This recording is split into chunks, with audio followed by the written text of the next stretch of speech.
Hello everyone, 1.7 for Algebra 2. Need to start you guys out with basic understanding of absolute values. If you have the absolute value of 5, I think you guys remember well enough that that just means 5. In other words, if what's inside is positive, you leave it alone and you take the bars off. If what's inside is negative, you guys have been told, you guys have learned that you just make it positive. But I just need to talk a little more about this because understanding what you did here helps you with what's coming on the next slides. There isn't a math operation that says just rip the negative sign off, that the absolute value of -3, just rip that negative off and make it 3. What's happening between here and here? Well, if what's inside is negative, you're told to just take it off. But what's happening is, if what's inside is negative, you're actually introducing another negative. And you guys have learned a negative times a negative is positive. Why should you care? Because that's going to influence what comes on the next slides. All right? Yes, you can continue to think of it as, I'm just going to rip that off. If what's inside is negative, make it positive. That's fine. That's an okay understanding. But one of the things that you need to understand is that as you start moving through Algebra 2, you need to stop just doing things and know why the things are happening. Because that's what's going to separate you from, say, a 5th grader. We can tell a 5th grader what to do, but they don't understand why they're doing it. And knowing why you're doing something is what's going to become I don't want to say a stumbling block, but that's I'm scrambling for words. A demarcation line. What's going to separate kids that are successful in Algebra 2 and kids that aren't successful is being able to start to understand why they do stuff, not just do it. Okay, just doing only will get you so far in Algebra 2. So again, what I'm saying is, if it's positive, you leave it alone and just take the bars off. But if what's inside is negative, you're actually introducing another negative to it to force it positive. So here goes. When you have a variable and you're solving absolute values, first assume what's inside is positive. Like, if what's inside is positive, you just take the bars off, life is good. Okay, what's inside is positive, I just take the bars off. But if what's inside is negative, you actually introduce another negative to it. Then to solve this, you're going to divide by -1, which becomes, that's just a symbol, let me change it rather than introducing a new symbol for you. That's going to become then, these go away, x equals -7. So you have 2 answers for it. First time around, you just take the bars off, and there you are. Second time around, you introduce a negative, move the negative over, and look what happens. The number on the other side changes sign. So let's try this one. Absolute value of x is equal to 3. First time around, assume what's in here is positive, so you just get x is equal to 3. That's a heck of an x. Oh my goodness. So much for a nice smooth flow to the conversation. X equals 3. Second time around, assume this thing's negative. To take the bars off, I have to introduce another negative to make it positive, then move that negative over by dividing it out. So you have 2 answers. Alright, so this one, just take the bars off, assume what's inside is positive, all this is positive, subtract the 1. Now, assume what's in here is negative. So I have to introduce a negative to force it positive, equals 7. Move that negative sign over. Don't distribute it in. It's not worth your time. Divide this sucker out. Divide by -1. Subtract the 1, subtract the 1. X equals -8. So there's your 2 answers, 6 and -8. Okay? You can do the same for this next one. Assume what's inside is positive. Subtract the 6, subtract the 6. 2x is equal to 8. Divide by 2. X is equal to 4. There you go. There's one answer. Now, assuming the value of what's inside is negative, I have to introduce a negative to change it all to something positive. You could distribute it in. I think it's a waste of your time. Divide it out. 2x plus 6 is equal to negative 14. Subtract the 6. 2x is equal to negative 20.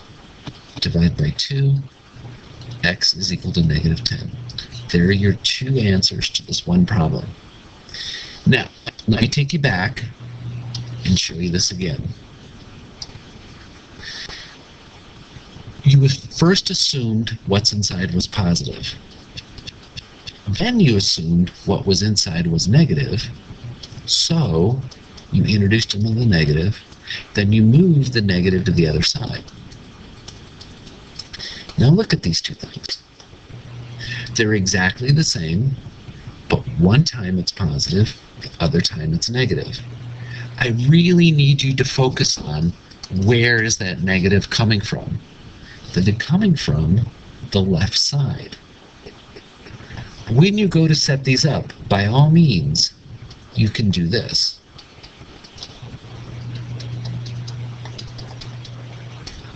But I need you to understand, where did that negative come from? The negative came from by assuming what's inside is negative. We introduced a new negative to it, and then move that negative to the other side by dividing it out. I don't need to see that step. I just don't want you guys to be like, oh, I just wrote this because he told me to write this. I can't even speak English. Because he told me to write this. I need you to understand, where does that second negative come from? It comes from the variable. It comes from assuming what's in here is negative. And to force something positive in absolute value, you introduce another negative to it to force it positive. So, to backtrack, I don't need to draw this out. It really is going to influence what's on the next page. The first time around, you assume what's positive and leave it alone. Second time, you assume what's negative, and you actually just write the negative on the other side. It's a shortcut. X plus 1 is equal to 7. X plus 1 is equal to negative 7. Because you're moving the negative to the other side, it's going to belong there. It's going to go there. You might as well just do it at the beginning. But I wanted you to know why. Where did it come from? Whoops. I'm trying to be speedy about it, and I'm making mistakes. Plus 6 equals negative 14. And you solve both sets of these equations. Okay? Why do I bring all this up? It's because when you have an absolute value, let me show you the long way and then show you the short way. Long way is you assume what's positive and you take the bars off. And you assume what's in there is negative, move the negative to the other side, and what happens? The inequality has to turn around. So you have, oops, this statement and this statement, both of them. If you have this one, take the bars off, and assume what's in there is negative, move the negative to the other side, and the inequality turns around. So you have this answer, and you have this answer. Now what's going to complicate this is you guys need to put the word and, whoops, heck of a D, or between them. I think the best way to do it is by graphing it. So to graph this, I'm going to put 5 and negative 5. So negative 5 goes left, positive 5 goes right. X is less than or equal to, so I have a close symbol. X is greater than or equal to, so I have a close symbol. X is less than, shades left. X is greater than, shades right. So I'm shaded between these, so the word and goes between these two statements. This one, there's 5, there's negative 5, X is greater than or equal to, X is less than or equal to, shaded right, shaded left, so the word or goes in between it. You guys have to put the word and or between it. Now notice when you went to set this up, one of them faced left. Then you move the inequality over, you change the sense of the inequality, sorry, you move the negative over, and you make what's on the other side negative. You did both things. So let me show you with this. First time around, you assume what's inside is positive. Now, this is the step that you can skip. Assume what's inside is negative, and I'm just leaving stuff as it was. I just introduced that negative. Now divide by -1. You divide it by a negative, so the inequality has to turn around. You have to change the sense of the inequality. So when you move the negative to the other side, the inequality changes direction. You're welcome to skip this. I don't need you to show it, but I need you to understand why you turn the inequality around and make it negative. Then you solve both of them. So you have x is less than 2, x is greater than -8. If you need to, look at it on a number line, -8, 2, open circle on both of them. X is less than, so I'm shading this way. X is greater than, so I'm shading that way. So I'm shaded in between. So the word and goes between it. All right, try this one. 2x greater than 5. 2x, you're going to move the negative over, less than -5. Divide by 2, divide by 2. X is greater than 5 halves. No equal sign, I just got carried away with my symbol. Divide by 2, divide by 2. X is less than -5 halves. When you go to graph it, +5 halves is over here, -5 halves is over there. They both have an open circle. X is less than -5 halves, so I'm shaded left. X is greater than 5 halves, so I'm shaded right. So the word or goes in between it. All right. When you take these bars off, you don't change what's inside. You leave it alone.